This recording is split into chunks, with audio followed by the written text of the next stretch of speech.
All right, what's up, everybody? It's your boy Floss. I'm back again with part 2 to my review on the Samsung Epic 4G. Here we go right here. Now, in order to be fair and do a review about a phone, you gotta really play with it for at least a week. And I had this phone now for a good week. And when I did, or what I should say, what I always do when I get a phone and I want to do a real review on it, I put it as my main number, so this way I'm forced to use it all day long instead of just walking around using my BlackBerry all day. So I had the Epic as my main number now for a whole week. And here's what I think about it. Now, if you've been reading the comments in some of these other videos or whatever, you see the Epic has a lot of bugs. Now, I know what you're going to say. Everybody's going to tell me that when they put the 2.2 update out, it's going to fix some of these bugs or whatever.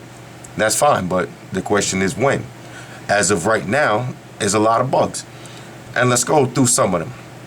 And then anything I'm saying, if you don't believe me, go check the Android forums and you see other people having the same problems, not just me.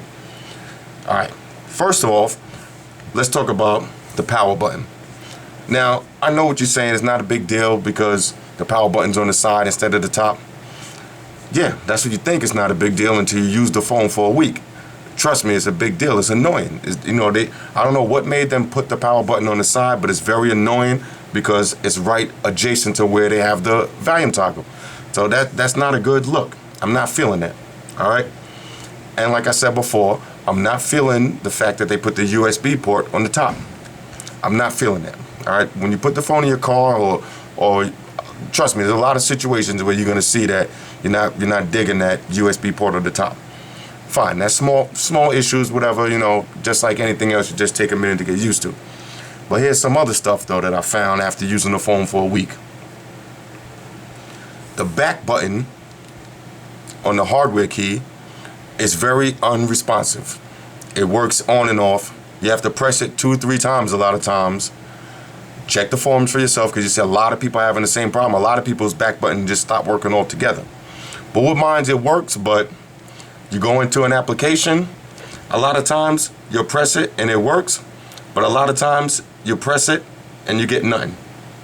There it goes. I say 1 out of 5 presses ain't gonna work. So, that's a major drawback. Trust me. Next thing on that we have that I don't like and I'm really not feeling is that they're having a problem with the email notifications. Right now, if you get an email on this phone, you're not going to get a notification unless it's a Gmail. If you got Yahoo or you got AOL, MSN, whatever email you have other than Gmail, if somebody sends you an email, you're not going to get a notification. What you're going to have to do is you're going to have to go to your mail. You see, like, I'm going to hit AOL, and you see how it's refreshing? Get a good look at that. This is what you're going to have to do every time you want to check email. And boom. Now there goes my email just popped in. And meanwhile, that's email from last night and this morning. Emails popping in. Look at all these emails. This is 3:48. Right now it's 10:40 at night. So that's a major drawback. So now I'm on the phone with Sprint and, I'm telling them that it's going on. And they're telling me, check their forums, that it's not only me, everybody's having these same problems. So that's a major drawback that you're not going to like about the Epic. Now everybody's saying, they like the Epic better than the Evo because it has the physical keyboard. Yeah, I can't argue with that. It does have a physical keyboard. But I'm going to tell you right now, the physical keyboard is not all that it's cracked up to be. See, now I could get a text message, fine, no problem. But emails, you're not getting. The physical keyboard, like I was saying though, yeah, it has it, but it's not all of that. The buttons feel good. I mean, better than better than the Sidekick, but is it worth going out and spend now? If you have an upgrade, by all means, then do your thing. But if you're gonna buy this phone outright, like I did, is this phone worth dropping $550 for? No way. No way. This phone, it feels exactly like the Moment, but just a better screen. Now, here's another thing. A lot of people are sending me messages and putting the comments on the page as far as, they like the Epic better because, the processor and this and that. All of that means nothing when a major problem with this phone is when you're on the web page, you're going to keep getting forced closes. And like I said, I've been using it for a whole week now, exclusively using this as my main number. Get a lot of forced closes with this. So having a good screen and keyboard is not really helping me if I got to keep on reloading the web page. That's not really helping. I'm not really feeling it. And a lot of people also, they don't get what I'm saying as far as when I say the Evo is a lot heavier than the Epic. A lot of people saying, well, just because it's heavier doesn't necessarily mean it's better quality. Yeah, I agree with you. That doesn't necessarily mean it's better because it's heavier. But trust me, this phone, not only is it light and it has a plastic feel to it, this is, when you buy something and you could just look at it and play with it for a minute and you could pretty much feel how long it's going to last, like before this thing right here is loose at the top, because every time you pop it open, you feel like you just pop it right off. Like, it just feels cheap. It feels like if you drop it, it's a wrap, and I know for a fact because this feels just like the Moment. Now, I went and got a Moment when it first came out.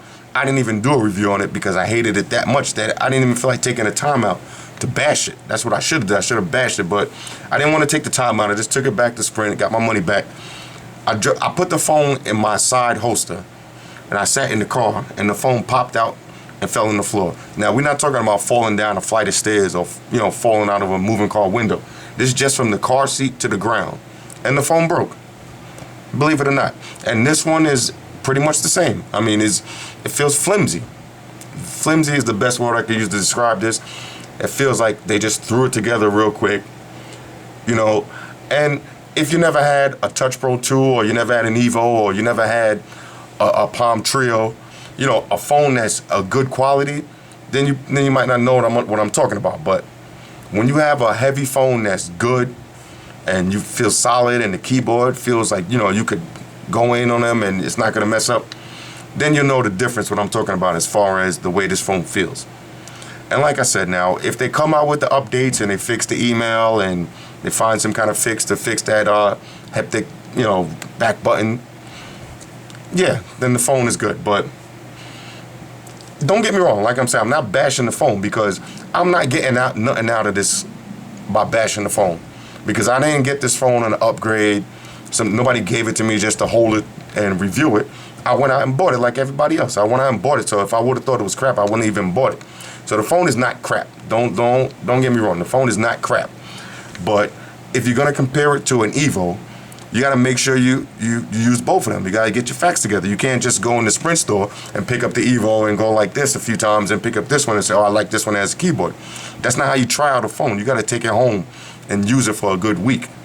And then trust me, you'll see exactly what I'm talking about. When you start missing those notifications, trust me, that's gonna be a problem. When somebody sending you a message or email, and they're waiting for you to respond, who's to say every 20 minutes you're gonna go and refresh all your emails, all your inboxes? I'm not doing that. So like I said, when I first got the phone, I don't know, I think I gave it an 8 out of 10. I'm gonna have to snatch a point away from that button, and I'm gonna have to snatch a half a point away for the notifications. And the only reason I'm not gonna take a full point is because maybe they'll fix it with the Froyo. Who knows? But as it stands right now, this phone is a 6.5. It's not worth $550. I tell you that right now. So if you're gonna drop $550 on this, then your choice. But to me, it's not worth $550. You could get the Evo for cheaper. Don't worry about the physical keyboard so much because you're not even gonna use it. Once you start using the swipe keyboard, you're not even gonna really use the physical keyboard too much. So that's what it is. Anyway, like I said, hit me up on the comments if you think I'm wrong or whatever, if you agree with me, whatever. And this is just a side note for somebody else who sent me something. Yes, I do play video games and all that stuff. So if you want to add me on PlayStation Network, send me an email. I'll send you my information. Then I could bust your ass in some Mortal Kombat, bust your ass in some Street Fighter. That's all I play. I don't play nothing else. Mortal Kombat and Street Fighter. All right. So if you want to get at me, send me the information and add me, and we could go in. We could do this. We could settle this like two grown men, two grown nerds, whatever you want to call it. We'll settle this, all right? Instead of sending me all the hate mail, have me on PlayStation and let me get up in that ass, all right? Like I said, it's your boy Floss. another review, another one. Like I said, one more thing. Once they come out with another Evo or and whatever phone comes out next, you could pretty much be sure that this phone is going to be a thing of the past. Do you see it? If you look at the history of Samsung phones, they come and go just like that overnight.